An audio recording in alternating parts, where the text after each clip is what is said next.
नमस्कार दोस्तों, कैसे हैं आप। आज हम आपको एक चालाक बुढ़िया और यमराज की बड़ी ही रोमांचक कहानी सुनाने जा रहे हैं। बहुत समय पहले की बात है। धूलपुर नामक एक गांव में विमला नामक एक बुढ़िया रहती थी। विमला भगवान शंकर की परम भक्त थी। वो सुबह शाम भोलेनाथ की पूजा आराधना किया करती थी। विमला की भक्ति भाव देखकर गांव वाले भी उससे प्रसन्न रहते थे। विमला बहुत दानी स्वभाव की थी। उसने अपनी सारी जमीन गांव के अनाथाश्रम के लिए दान कर दी थी।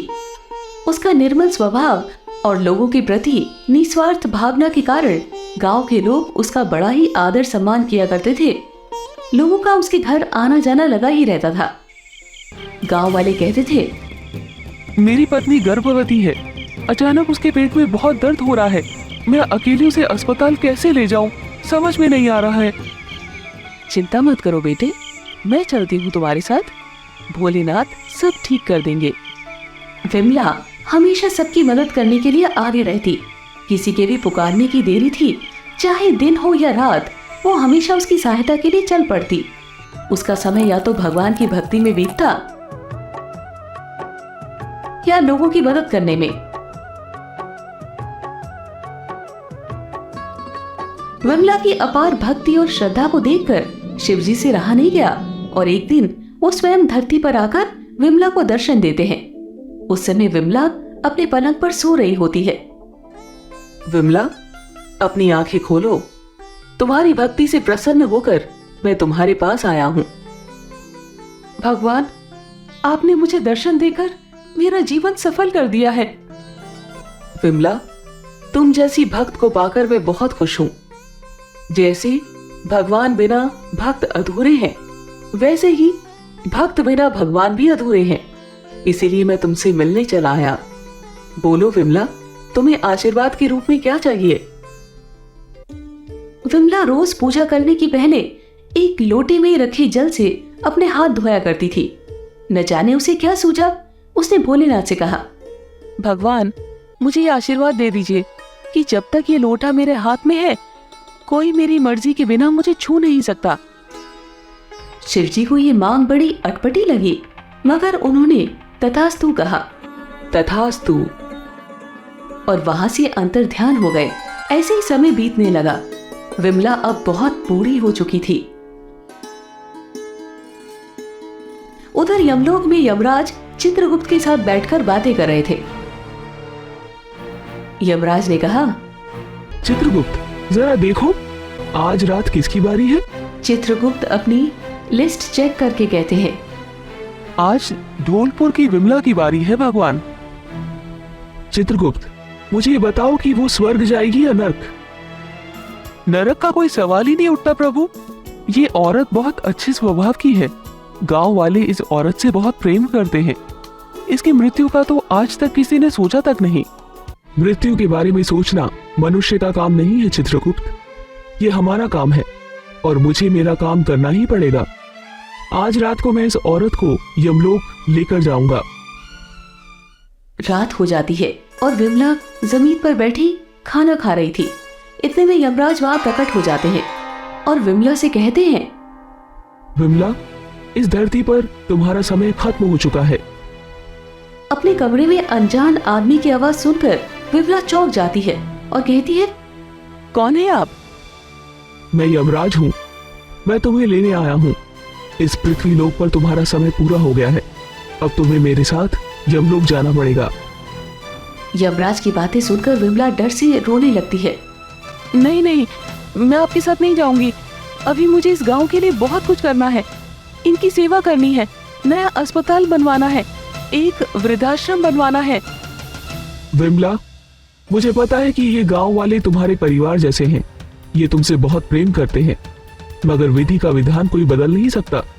मृत्यु ही जीवन का अंतिम सत्य है और उसी सच के चलते मैं तुम्हें यमलोक ले जाने आया हूँ। यमराज की बातें सुन विमला फूट फूट कर रोने लगती है। तब अचानक से विमला को भोलेनाथ का दिया हुआ आशीर्वाद याद आता है। वो लोटा उसके पैर के पास ही रखा था। वो झटपट से उसे उठा लेती है और कहती है, तो ये बात है यमराज जी, ठीक है, मैंने अपने शिव शंकर का ध्यान कर लिया है। अब मैं आपके साथ जाने के लिए तैयार हूँ। ठीक है, तो अब चल मेरे साथ यमलोक। यमराज ने देखा विमला हाथ में लोटा लिए ओम नमः शिवाय का जाप कर रही थी। ओम नमः शिवाय, ओम नमः शिवाय, ओम नमः शिवाय। ये देखकर यमराज ने कहा, अरे अब पूजा पाठ का समय नहीं है, जल्दी चल, देर हो रही है। ये सुनकर विमला ने कहा, यमराज जी, अगर लेकर ही जाना है तो मेरा हाथ पकड़कर मुझे ले जाओ। विमला की बात सुनकर यमराज उसे अपने साथ ले जाने के लिए हाथ बढ़ाते हैं। जैसे ही वो विमला को छूते हैं, उन्हें बहुत तेज झटका लगता है। यमराज दोबारा प्रयास करते हैं, लेकिन फिर से उन्हें जोर का झटका लगता है। क्या हुआ यमराज जी, मुझे अपने साथ यमलोक नहीं ले जा पा रहे हैं ना? अब ले जा भी नहीं पाएंगे। आपको पता नहीं, पर भगवान शिव ने खुद मुझे वरदान दिया है, और उसी वरदान के चलते आप मुझे तब तक हाथ नहीं लगा सकते जब तक ये लोटा मेरे पास है। यमराज विमला की बातें सुन परेशान हो जाते हैं। ठीक है, आज तो तू बच गई, लेकिन एक हफ्ते बाद मैं फिर से आऊंगा और तुझे लेकर ही जाऊंगा। ऐसा कहकर यमराज वापस यमलोक चले जाते हैं।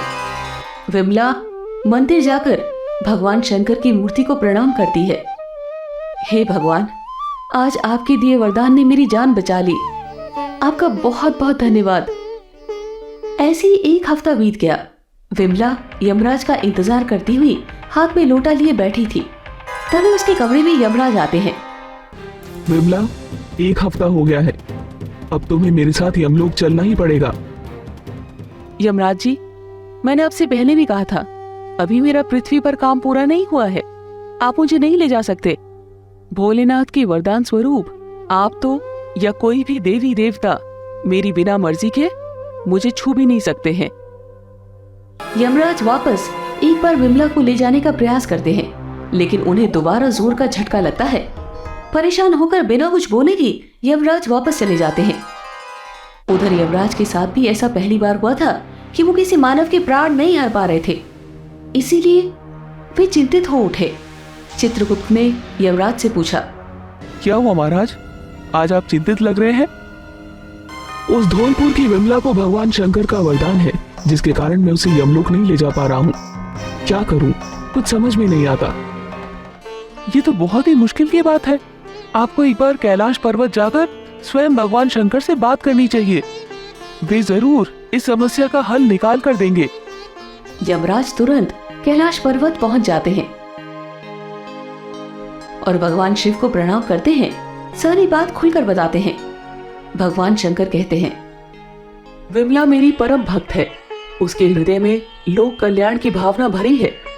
उसके लोगों के प्रति निस्वार्थ भावना और मेरे प्रति अपार प्रेम को देखकर मैंने उसे प्रसन्न होकर उसे वरदान दिया था।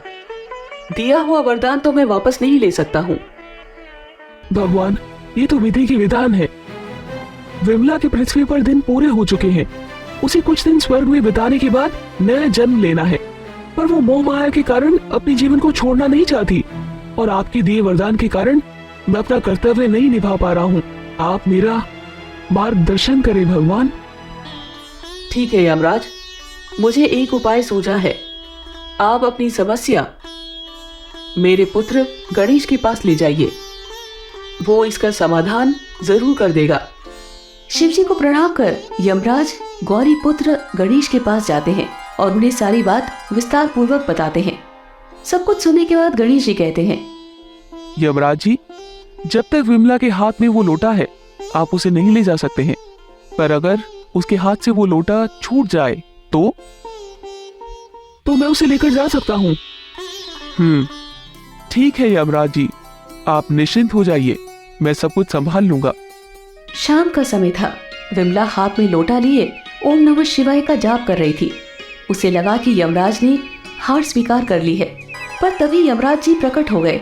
यमराज को देखकर विमला ने कहा, क्या हुआ यमराज जी, आपको अब हार मान लेनी चाहिए, क्योंकि मैं तो आपके साथ नहीं। विमला की बात अभी खत्म ही नहीं हुई थी, तभी एक चूहा भागते हुए आता है और विमला की गोद में बैठ जाता है। उसे देखकर विमला डर के मारे खड़ी हो जाती है और उसके हाथ से वो लोटा छूटकर जमीन में गिर जाता है। यमराज इसी वक्त का इंतजार कर रहे थे। उन्होंने विमला के हाथों को पकड़ लिया। यमराज लेकर चले गए। विमला जोर जोर से रोने लगी। नहीं, ये कैसे हो सकता है? मैं मरना नहीं चाहती, मुझे तो अभी और जीना है। विमला, तुम्हारी मृत्यु हो गई है। ये नहीं हो सकता, ये कैसे हो गया? हमेशा याद रखना, प्रकृति के सामने मनुष्य बहुत छोटा है। जन्म और मृत्यु दोनों एक ही नियम है। विधि का विधान कोई नहीं रोक सकता है, चाहे वो कितना भी अच्छा क्यों ना हो। उसे एक ना एक दिन तो मरना ही होगा। दोस्तों, इस कहानी से हमें ये शिक्षा मिलती है कि मृत्यु ही जीवन का अंतिम सत्य है। इंसान को हमेशा अपने जीवन में अच्छे काम करने चाहिए, जिसके हिसाब से उसे मृत्यु के पश्चात स्वर्ग या नर्क की प्राप्ति होती है। तो दोस्तों, आपको ये कहानी कैसी लगी हमें कमेंट करके बताएं। ऐसी और भी कहानियां सुनने के लिए हमारे चैनल को लाइक और शेयर करना ना भूलें। धन्यवाद।